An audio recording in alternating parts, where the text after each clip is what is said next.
Okay, this is my audience. I have two Skyping in, have some family.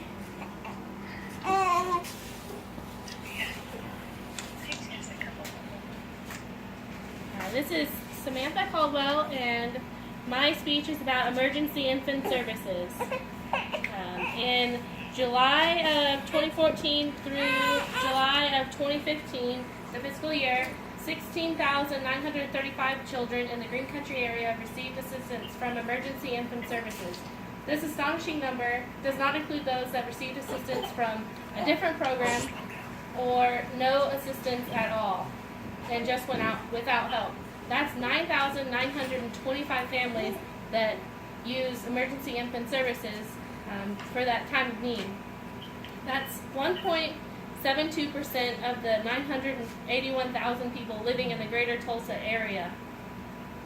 These infants and children are provided with formula, food, diapers, clothing, toys, just to name a few of the hot ticket items given out to those families in need with no questions asked and no income requirements.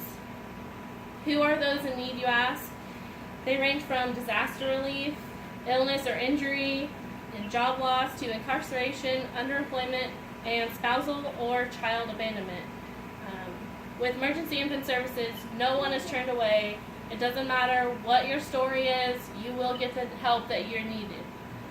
Emergency Infant Services started 39 years ago when they found that there was an unmet need in the Tulsa community. Long-term assistance is readily available, but there was not much in short-term immediate assistance. Their mission was to meet the basic human needs of infants and children 5 and under whose families are in crisis or emergency situations, so that the children are not suffering in these difficult times. These children have no control over their circumstances. They shouldn't have to go without when they're in need. A disproportionate number of children in Oklahoma live in poverty. In fact, households with children under 6 are those that are most likely to live in poverty in our state. This is the group that is served by Emergency Infant Services. It's so vital that our children have access to these essentials during these first critical years of life so they can grow to become productive citizens of this community. Families can use Emergency Infant Services up to 4 times in a calendar year. Families meet with an interviewer to discuss the needs in the family situation. Emergency Infant Services provides assistance the same day and usually within an hour. There's no appointment needed. All you need is your identification and birth certificate or some sort of identification for the child.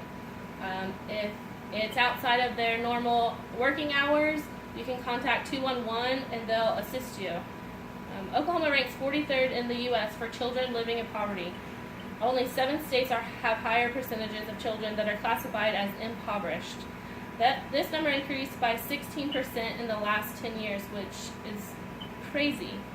Also, teen birth rates have declined nationally, but the number of babies born to teen moms in Oklahoma has actually increased.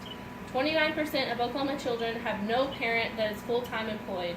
55% of Oklahoma children 3 and under live in low-income homes. Family and children are defined as poor if family income is below the federal poverty threshold. The federal poverty threshold of a family of 4 with 2 children was $22,050 in 2010. Last year, Emergency Infant Services donated 300,048 pounds of food, 20,000 volunteer hours, 45,000 pounds of clothing, 180,000 bottles of formula, and 565,000 diapers and pull-ups last year. These services exist to ensure that no child living in our community will have to go without these basic needs due to a financial crisis. Over 1,000 children come through Emergency Infant Services each month. How can you help? You can donate monetarily. 92 cents of every dollar goes back into the program to help these families in need. The money comes from Tulsa and stays in Tulsa. You never know when or if you may need assistance from providers like emergency services. A natural disaster could happen at any moment and put you in need. Emergency Infant Services is not funded by city, state, or any governmental offices. Churches, schools, private donors, corporations, and foundations are the ones who help the most.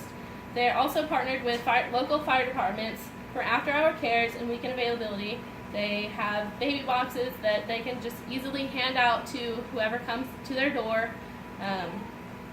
Your financial support is key to Emergency Infant Services. You can donate your time, you can help out in the store, you can help process donations. They have to have about 1,600 hours each month of volunteers that offer up their time to be able to function. You can donate goods. Go through your closets, get rid of any gently used items. They're always in need of diapers, formula, food, clothes, shoes, coats, car seats. Imagine if emergency services had never come together 39 years ago, what would all these infants and children do? They would have to seek help from another charity, be on government assistance if they weren't already, or simply go without. Can you imagine being a parent and feeling as though you have no options because it's a holiday weekend and all government offices are closed for the next 3 days? How are you going to feed your baby the formula they need? Can you hear all the babies crying for hours because they don't have enough food to eat and their stomachs are empty? Can you imagine the amount of stress that puts on parents and these children? Would they have to tell them they don't have any food? If you can donate, please do. There's a need in our community that is strong. Infants and children have no control over the situation and need our help. If you can donate, please do. Are there any questions? Are donations tax deductible? Donations are tax deductible. You can be, if you want to be anonymous, you can be anonymous. If you want people to know, they can let people know that you've made a donation. It's your choice. Why do you think so many households with children under 6 are impoverished? I mean, what's the cause? Well, I think a major part of it is that neither parent is full-time employed. So if you're not working a full 40 hours, you're not making the money to be able to provide for your children. How many families are helped every year? Every year there is just over 9,000 families helped every year by Emergency Infant Services. Is there any other organizations in the area that provide similar services, or is this the only one? If you have a family and you're older than the 5 years, Emergency Infant Services can connect you to the resources that you need, and they'll get you taken care of. Whether they help you or not, they'll be able to get you to the right people. Who runs the organization? It started with a husband and wife team, and then it's just grown. There's only 16 employed personnel, and then everyone else is volunteers. Is there a need to bring, for people to take in children temporarily, or the families or the babies? They have resources to get to, if there is a need for a baby to be put in a home, they have the resources to connect to that family and get them taken care of. So a person could volunteer to be one of those people? Yes. They have to go through a screening process or Yes, training? there's a screening and training and background checks and things like that, so. All right, thank you. Thank you. Bye, good job.